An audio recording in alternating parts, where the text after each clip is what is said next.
Bapak, Ibu-Ibu sekalian, kawan-kawan semua, kita memulai press conference ini. Pertama-tama kita ucapkan puji syukur kehadiran Allah Subhanahu wa taala. Amin. Atas putusan hari ini yang menurut kami ini memenuhi rasa keadilan. Ini adalah keadilan yang substantif, terlepas dari soal hukum acara yang digunakan, tetapi hakim menggali keadilan substantif dan fakta-fakta yang kemudian berlangsung. Karena itu untuk mensyukuri ini kita berikan kesempatan yang pertama kepada Mas Roy dulu untuk mengucapkan rasa syukur, dan kemudian nanti teknis-teknis hukumnya akan kami sampaikan, baik Pak Abdul Ghafur, saya maupun lawyer-lawyer lain termasuk Bu Soraya. Silakan Mas Roy menyampaikan apa yang ingin disampaikan. Bismillahirrahmanirrahim. Assalamualaikum warahmatullahi wabarakatuh. Waalaikumsalam warahmatullahi wabarakatuh. Pertama-tama alhamdulillah hari ini Selasa 7 Juli 2026 adalah dimulainya babak baru dari hukum Indonesia.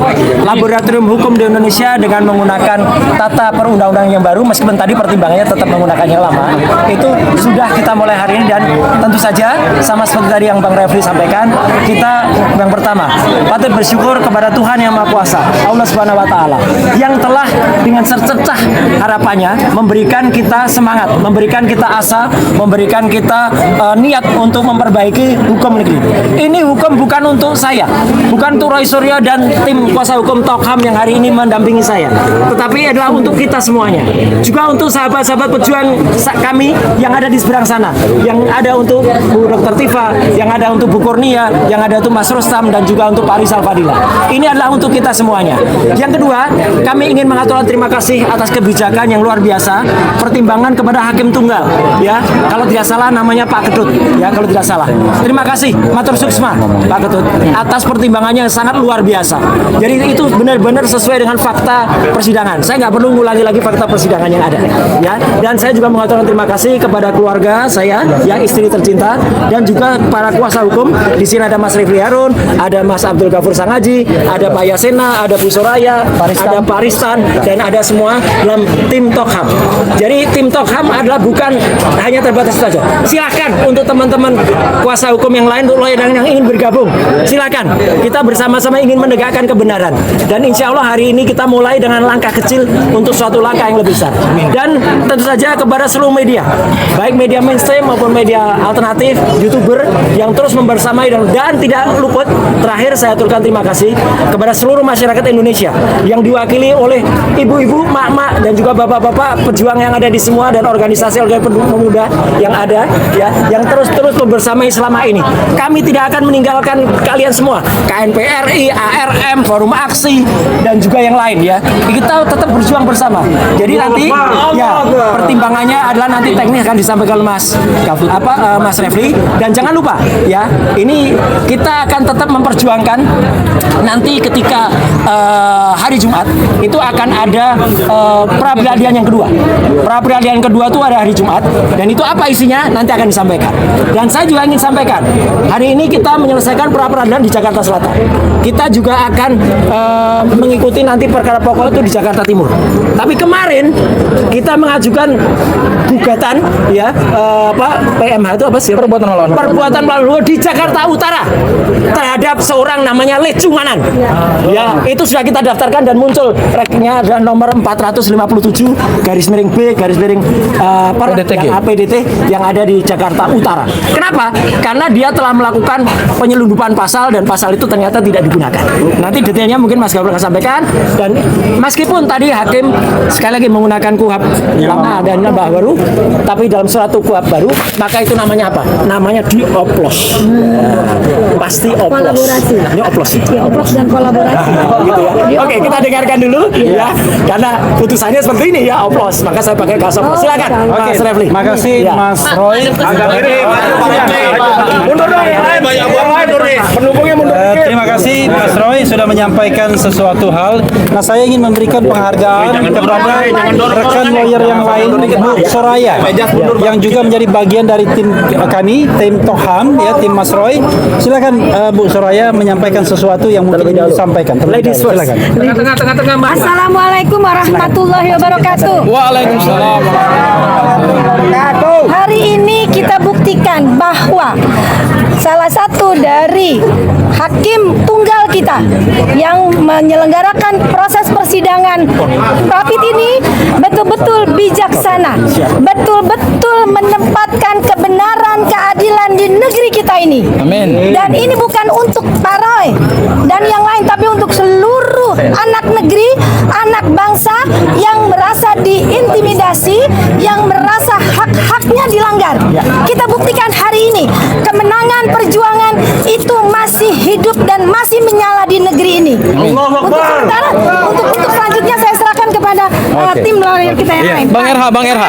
Selanjutnya Bang Erha. Oke, saya ingin memberikan kesempatan kepada rekan lawyer yang lain, yaitu Ristan. Bang Ristan, mantap.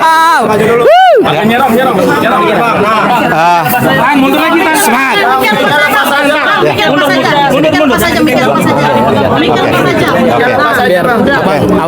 Puji Tuhan, puji syukur hari ini ternyata keadilan itu masih ada di negara kita.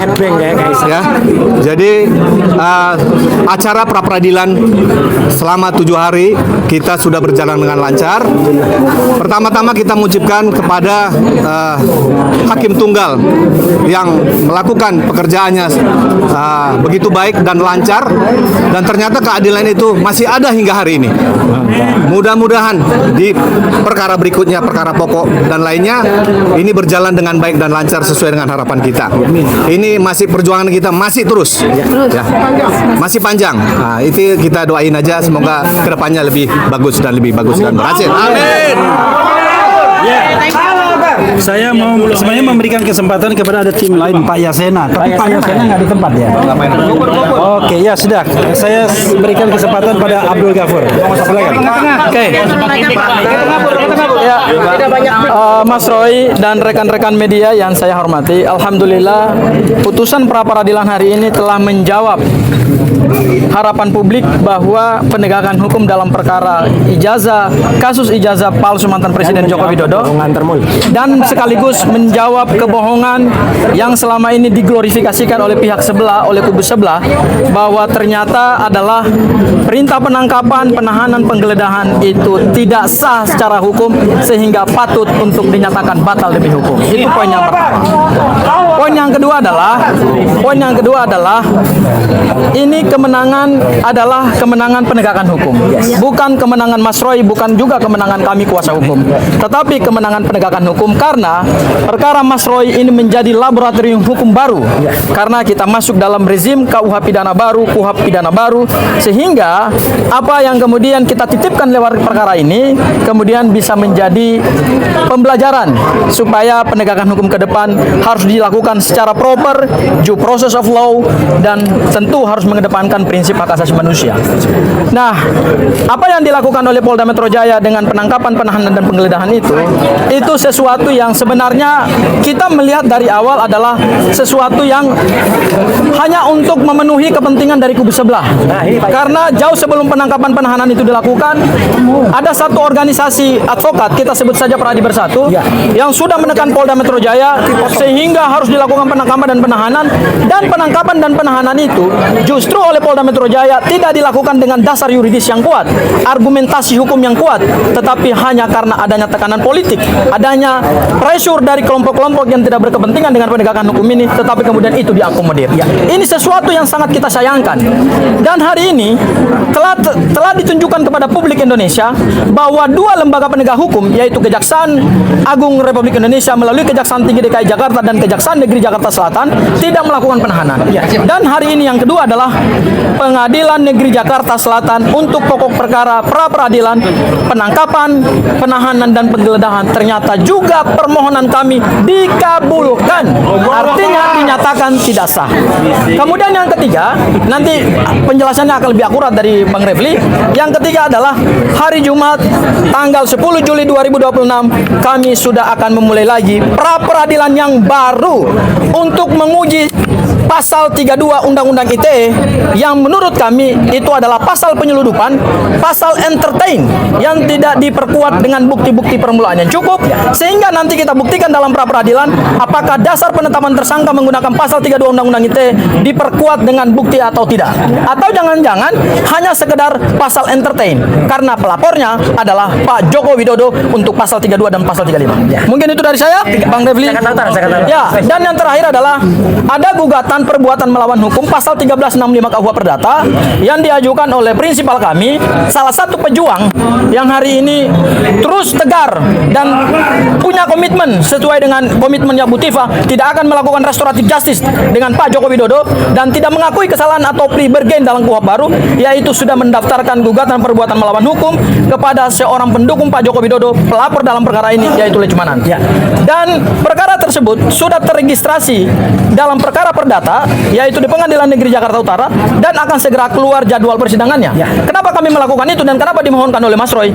Karena adanya peristiwa bahwa pelapor yang dulunya melaporkan pasal 160, yaitu Mas Roy dituduh melakukan kegaduhan publik, kemudian juga melakukan ujaran kebencian pasal 8 ayat 2 Undang-Undang ITE, ternyata berdasarkan surat dakwaan dari jaksa penuntut umum dalam perkara yang menghasut, dalam perkara Bu Tifa dan perkaranya Mas Roy itu ternyata dibuang pasalnya oleh jaksa penuntut umum, sehingga kami ingin menguji bahwa ada perbuatan melawan hukum yang dilakukan oleh pelapor sehingga harus melakukan ganti rugi terhadap penggugat. Mungkin itu yang bisa saya sampaikan. Wassalamualaikum warahmatullahi wabarakatuh. Terima kasih.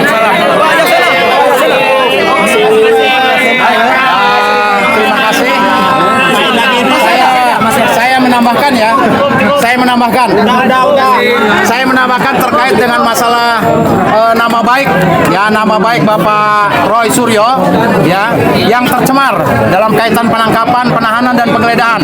Tadi berdasarkan putusan hakim nanti dilaksanakan terpisah.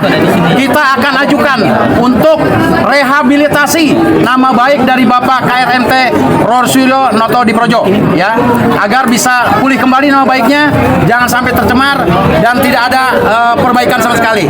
Adapun mengenai masalah biayanya nanti kami usulkan lebih lanjut berdasarkan putusan hakim tadi disampaikan dilakukan secara terpisah. Demikian. Terima kasih. Waduh, menjawab isu ya. Nggak ada pemecatan Bang Refli, nggak ada. Ya, itu menjawab isu. Ya, kawan-kawan semua, Assalamualaikum warahmatullahi wabarakatuh. Ya, kita patut berbahagia dan berbangga hari ini, tetapi yang saya ingin garis bawahi, perjuangan kita itu masih panjang. Masih ada nanti Jumat kita memulai pra-peradilan yang baru. Nah, pra-peradilan yang baru ini akan menentukan pokok perkara nanti.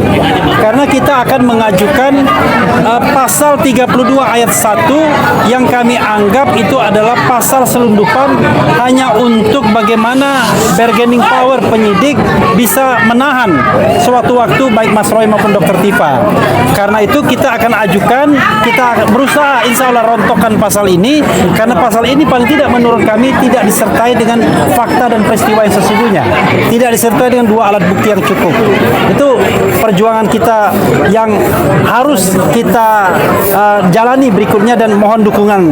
Dan sekali lagi bahwa ini tidak bermaksud untuk menghambat pokok perkara, karena pra-peradilan ini adalah hak yang diberikan oleh undang-undang kepada tersangka dan terbukti ternyata hari ini pra-peradilan itu paling tidak memulihkan harkat Mas Roy bahwa proses penggeledahan, penahanan dan penangkapan dan penahanan itu tidak sah.